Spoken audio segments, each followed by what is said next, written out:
নমস্কাৰ বন্ধুসকল, স্বাগতম জনাইছোঁ জব চেনেল অসমৰ এটা নতুন ভিডিঅ'লৈ। তো বন্ধুসকল, নতুনকৈ চাকৰি খালী হৈছে, আপোনালোকে এপ্লাই কৰিব পাৰিব। স্বাস্থ্য বিভাগত পদ খালী হৈছে, ক'ত কিমান পোষ্ট আছে, কেনেকৈ আপোনালোকে এপ্লাই কৰিব পাৰিব সবিশেষ জনাই দিম। ভিডিঅ'টো খুব কম সময়ৰ ভিতৰতে আমি ভিডিঅ'টো শেষ কৰিম। ভিডিঅ'টো প্ৰথমৰ পৰা শেষলৈকে চাই থাকিব। তো প্ৰথমে আপোনালোকক কৈ লৈছোঁ, এই ভিডিঅ'টো কেৱল মহিলাসকলৰ বাবে, সেইবুলি যে পুৰুষসকলে নাচাব তেনেকুৱা নহয়। ভিডিঅ'টো আহক আমি আৰম্ভ কৰোঁ। তো আপোনালোকক মই কৈছোঁ যে আপোনালোকে ছাইডত দেখা পাই থাকিব, মই মোবাইল স্ক্ৰীণত আপোনালোকক দেখাই দিম, আপোনালোকে ভালদৰে বুজি পাব। তো আহক আমি আৰম্ভ কৰিছোঁ। তো বন্ধুসকল, এইখন নটিফিকেশ্যন প্ৰকাশ পাইছে directorate of health service FW, ঠিক আছে। ইয়াৰ পৰা প্ৰকাশ পাইছে, ইয়াতে মুঠতে 636টা অক্সিলিয়াৰী নাৰ্ছ এণ্ড মিডৱাইফ, চমুকৈ যিটো ANM বুলি কোৱা হয়, ANMৰ পদ খালী হৈছে। তো আপোনালোকে এপ্লাই কৰিব পাৰিব। যথেষ্ট পোষ্ট আছে, 636টা পোষ্ট আছে। আহক আমি আৰু ডিটেইলছ আলোচনা কৰোঁ। তো বন্ধুসকল, ইয়াতে যদি আমি ডিটেইলছ চাওঁ, ইয়াতে মন কৰিব, পোষ্টৰ নাম যিহেতু মই অলৰেডি ক'লোঁ, auxiliary nurse and midwife ANM। এইটো টেকনিকেল পদ হয়, গ্ৰেড 3, আৰু ইয়াতে টোটেল পোষ্ট আছে 636টা, ঠিক আছে। 636টা পোষ্ট আছে। আৰু ভেকেঞ্চি ডিটেইলছটো যদি এবাৰ আমি চাই লওঁ, ক'ত ক'ত কিমান পোষ্ট খালী হৈ আছে।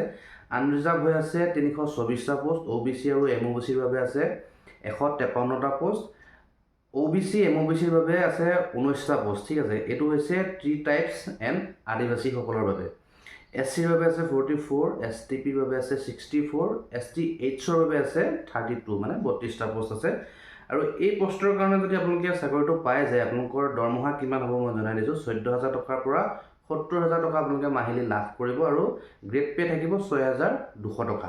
তো আহক এতিয়া আমি আপোনাৰ যিখিনি ক্ৰাইটেৰিয়া লাগিব, এলিজিবিলিটি ক্ৰাইটেৰিয়া, সেইখিনিৰ বিষয়ে আমি আলোচনা কৰোঁ। ইয়াতে আপোনালোকে প্ৰথমে ভাৰতীয় নাগৰিক হ'ব লাগিব। ভাৰতীয় নাগৰিক হোৱাটো বাঞ্ছনীয়, যিহেতু ভাৰতত আছোঁ। আৰু এজ লিমিটটো চাই ল'ব। এজ লিমিটটো হ'ব লাগিব 18 বছৰৰ পৰা 40 বছৰ বয়সৰ ভিতৰত আপোনালোকে এপ্লাই কৰিব পাৰিব। এই বয়সটো গণনা কৰা হ'ব আপোনাৰ 2024 চনৰ জানুৱাৰী মাহৰ 1 তাৰিখলৈ। তো আপোনালোকে বয়সৰ উচ্চসীমা ৰেহাই পাব। বয়সৰ উচ্চসীমাটো মই জনাই দিছোঁ। OBC আৰু MOBC যিসকল কেটেগৰীৰ প্ৰাৰ্থী, তেওঁলোকে বয়সৰ উচ্চসীমা 3 বছৰ ৰেহাই পাব। ST আৰু SC সকলে 5 বছৰ বয়সৰ উচ্চসীমা ৰেহাই পাব। আৰু PWBD প্ৰাৰ্থী যিসকল আছে, তেওঁলোকে 10 বছৰ বয়সৰ উচ্চসীমা ৰেহাই পাব, ঠিক আছে। তো আপোনালোকক কি কি লাগিব মই জনাই দিছোঁ। আপোনালোকক এমপ্লয়মেণ্ট এক্সচেঞ্জ যিখন ৰেজিষ্ট্ৰেশ্যন, সেইখন কিন্তু আপোনালোকক বাধ্যতামূলকভাৱে লাগিবই। আৰু লগতে আপোনালোকৰ শিক্ষাগত অৰ্হতাৰ বিষয়ে মই জনাই দিছোঁ। যিসকলে ANMৰ বাবে প্ৰস্তুতি চলাইছে, তেওঁলোকে নিশ্চয়কৈ জানে। বাকীসকল যিসকলে নাজানে, তেওঁলোকৰ বাবে মই জনাই দিছোঁ। তো ANM পদত আপুনি চাকৰি পাবৰ কাৰণে আপোনাৰ যোগ্যতা লাগিব ANM ট্ৰেইনিং পাছ চাৰ্টিফিকেটখন লাগিব। ক'ৰ পৰা? আছাম গভৰ্ণমেণ্ট ইনষ্টিটিউশ্যনৰ পৰা। তো বন্ধুসকল, এপ্লিকেশ্যন ফিজ কোনো ধৰণৰ ইয়াতে আপোনালোকে দিব নালাগে। এপ্লিকেশ্যন ফিজটো ফ্ৰী হয়, আপোনালোকে এপ্লাই কৰিব পাৰিব।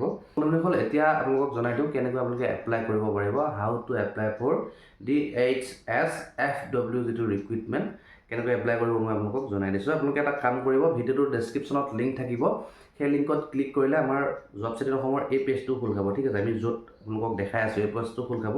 আপোনালোকে ইয়াতে আহি ভালকৈ পঢ়ি ল'ব পাৰিব, আৰু ইয়াতে আপোনালোকে ডাইৰেক্ট লিংক লাভ কৰিব এপ্লাই কৰাৰ। নতুবা আপোনালোকে যদি ভাবে যে পেজটোলৈ নাহোঁ, তেতিয়াহ'লে আপোনালোকে যিটো ডাইৰেক্টৰেট অফ হেল্থ ছাৰ্ভিচৰ যিটো অফিচিয়েল ৱেবছাইট আছে, তাত গৈ আপোনালোকে এপ্লাই কৰিব পাৰিব। তো কেনেকৈ এপ্লাই কৰিব মই প্ৰথমতে আপোনালোকক জনালোৱেই।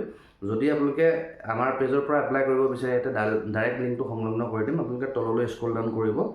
স্ক্ৰল ডাউন কৰি ইয়াতে চাওক, এপ্লিকেশ্যন ফৰ্ম বুলি আছে। ইয়াতে আছে 9/12/2024, যিটো 9 তাৰিখৰ পৰা এপ্লাই হ'ব। গতিকে ইয়াতে লিংকটো বৰ্তমান সংলগ্ন কৰা হোৱা নাই, লিংকটো যিহেতু এক্টিভ হোৱা নাই।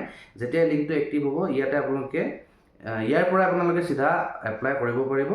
আৰু বিজ্ঞাপনখন চাব খুজিলে ইয়াতে চাওক, ক্লিক হিয়াৰ বুলি আছে, ইয়াতে ক্লিক কৰিব। যিখন অফিচিয়েল বিজ্ঞাপন, সেইখন এবাৰ ভালদৰে পঢ়ি ল'ব আবেদন কৰাৰ আগমুহূৰ্তত। আৰু অফিচৰ লিংকটো ইয়াতে দিয়া হৈ আছে, সংলগ্ন কৰা আছে। কিবা জানিব লগা থাকিলে আপোনালোকে চাই ল'ব। এতিয়া আপোনালোকক ডেটটোৰ বিষয়ে জনাই দিছোঁ, লাষ্ট ডেটটো কিমান হ'ব। তো ইয়াতে চাওক, আপোনালোকে এপ্লাই কৰিব লাগিব 9/12/2024 তাৰিখৰ পৰা। ডিচেম্বৰ মাহৰ 9 তাৰিখৰ পৰা এপ্লিকেশ্যন ষ্টাৰ্ট হ'ব, আৰু শেষ হ'ব 18/12/2000, ইয়াতে 25 হৈ আছে, 2024 হ'ব, ঠিক আছে। যিহেতু আবেদন কৰাৰ সময়সীমা খুব কম, গতিকে খৰধৰকৈ আপোনালোকে লিংক এক্টিভ হোৱাৰ লগে লগে যিমান পাৰে আগতীয়াকৈ এপ্লাই কৰিবলৈ চেষ্টা কৰিব। পাছত গৈ আপোনালোকৰ লিংকে কাম নকৰা হৈ যায়, ছাৰ্ভাৰ ডাউন হৈ যায়। তো বন্ধুসকল, ভিডিঅ'টো এইখিনি আছিলে আপোনালোকক জনাব লগা। যদি ভিডিঅ'টো ভাল লাগিলে এটা লাইক কৰি দিব, আৰু যদি কিবা এতিয়াও জানিব লগা থাকি গ'ল, কমেণ্ট বক্সত কমেণ্ট কৰিব, নিশ্চিতভাৱে জনাবলৈ চেষ্টা কৰিম। আৰু যদি আপুনি এপ্লাই নকৰে তেতিয়াহ'লে আপোনাৰ আপোনজনলৈ ভিডিঅ'টো পাৰিলে শ্বেয়াৰ কৰি দিব। তো আজিলৈ ইমানেই, ধন্যবাদ।